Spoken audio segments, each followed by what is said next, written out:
Out of respect for the beliefs and practices of Muslims, no image of the Prophet Muhammad or his immediate family will be shown in this biography. Although the religious foundation of Islam included Jesus' message of peace, it had also taken on the Jewish tradition of justice. The Qur'an's verses that flowed from Muhammad's mouth were now beginning to include a message justifying armed defense of the community. Permission is given to fight because they are wronged. Verily, Allah is most powerful for their aid. They are those who have been expelled from their homes. Muhammad's plans for the defense of the community now began to include the word jihad. It is a term that is often cited by those who oppose Islam as evidence of the religion's reliance on violence and war. But the true meaning of jihad is something quite different. Jihad comes from the Arabic root jahada, which means struggle. It is consistently referred to as a struggle for the sake of God. If the jihad is financial, you respond financially. If the jihad is violent, you respond violently. And these become ways, again, of reestablishing peace. But in history, that notion of jihad then comes to be appropriated and hijacked at a very early period by extremists, and that then connects to what extremists like Osama bin Laden and Al-Qaeda do much later on, taking this concept of jihad to legitimate what they choose to do. Muhammad had spoken about jihad while the Muslims still lived in Mecca. But the new revelations now stressed a different side of jihad. They came at a time when Muslims in Medina were fighting for survival, for most had not been permitted by the Quraysh to leave Mecca with any valuables. When Muhammad and his followers arrived in Medina, of course they were then, in a sense, exiles from their hometown. They were, to put it bluntly, unemployed. They didn't have any obvious source of support. They weren't date farmers, and all the available land in this agricultural settlement was already spoken for, so they began to make raids. God had given Muslims the order to struggle. Now God's revelations allowed that struggle to include the right to survive.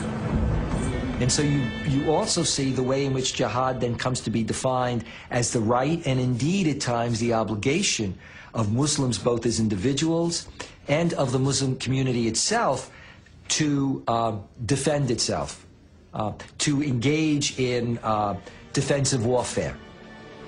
Armed with the Qur'an's approval of defending their community, Muhammad chose a traditional Arab solution: defend yourself by attacking. Muhammad would lead an army to raid the most important Quraysh caravan of the year. Muhammad's plan was to intercept the caravan as it approached the wells of Badr near the Red Sea. But before his forces got to the wells, word of the Muslim army reached Mecca. Quraysh leaders were outraged that Muhammad would attempt to capture their caravan. 1,000 men marched out of Mecca to meet the Muslim army. Muhammad now knew the Quraysh would force him to fight. The night before the battle, the Prophet had no idea if his men were willing to die in what had now become war. But after listening to stirring speeches, his followers vowed to offer their lives for Islam.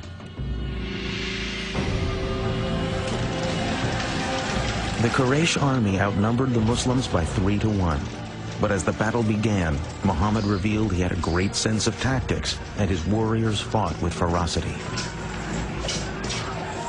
The Quraysh leaders had believed a show of force would be enough to defeat the Muslims.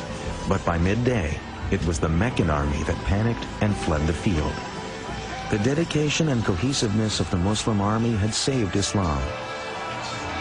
Now Islam would reveal itself to be not only worthy of victory, but capable of compassion as well. After the first victory that the Muslims achieved at the Battle of Badr, the Muslims began in the usual Arab way to kill all the survivors, and Muhammad immediately had a revelation to say, no, this must stop. There must be no killing of survivors. Muhammad had set his eye on a more distant goal. The Muslim warrior's enemy of today must tomorrow become his brother in faith. Say to those who are captives in your hands, if Allah findeth any good in your hearts, He will give you something better than what has been taken from you. And He will forgive you.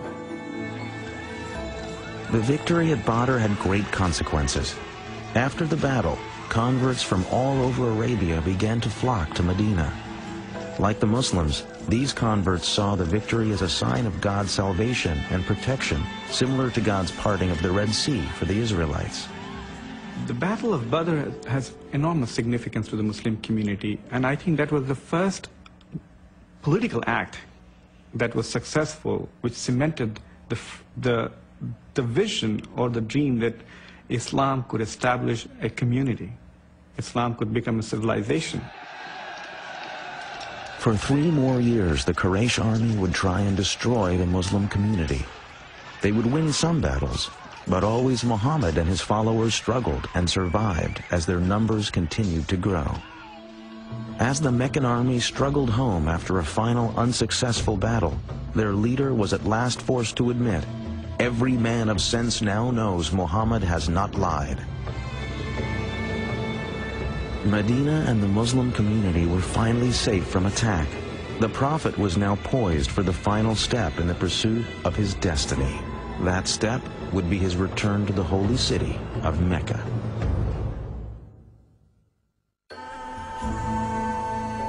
Muhammad's life in Medina was austere but comfortable. He had few possessions but wanted for nothing.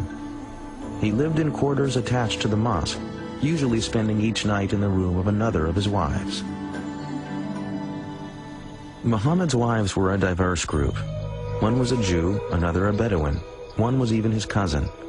Most were chosen for various political reasons, but a few, such as his third wife Aisha, were clearly matters of the heart. Muhammad now told his followers that revelations from God said each man was permitted to take no more than 4 wives, and the husband was required to treat them all as equal.